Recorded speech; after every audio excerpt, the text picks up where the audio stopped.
Bonjour, c'est Didier de changementpositif.fr, le site de la crise de la quarantaine pour vivre la vie qui vous ressemble.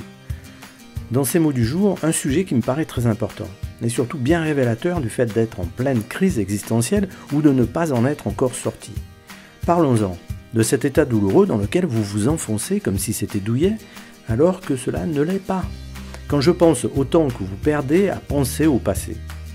Quand je pense au temps que vous perdez à refaire ce qui a été fait ou qui n'a pas été fait, quand je pense à cette concentration si précieuse qui s'évanouit dans vos ruminations, quand je pense à cette attention aux autres, à vos fonctions professionnelles et même personnelles, que vous dilapidez pour rien, quand je pense à cette énergie tellement essentielle à votre bonheur et que vous diluez ou jetez dans des ruminations inutiles.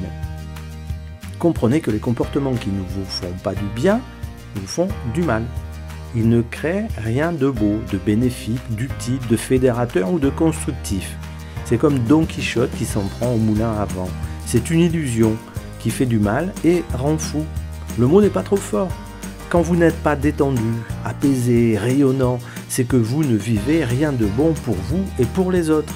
Et c'est déjà que vous n'êtes plus dans la réalité, comme quelqu'un qui n'a pas toute sa tête. Pensez aux actes que vous faites et qui ne sont pas rentables, tant au niveau personnel que professionnel. Et vous comprendrez que vous tournez en rond dans une cogitation qu'il est temps d'arrêter. Alors, arrêtez de vous attaquer à des moulins à vent. Arrêtez de ressasser, arrêtez de refaire le passé, arrêtez de ruminer. Ce qui est passé ne peut être refait, réaménagé, reconstruit. Vous devez vous concentrer sur ce que vous pouvez changer. Vous pouvez construire de nouvelles fondations grâce à l'expérience, même douloureuse. C'est valable tant au niveau personnel que professionnel. Et la crise de la quarantaine est souvent le résultat d'expériences mal vécues. Vous devez en profiter pour vivre en fonction de ce qui vous correspond vraiment et être le plus possible au présent.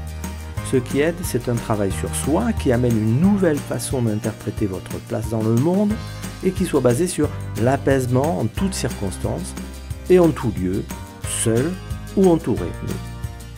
Enfin, se sentir bienveillant favorise l'apaisement tout en permettant une meilleure compréhension des décisions à prendre tant chez vous qu'en entreprise. Cela favorise discernement et efficacité.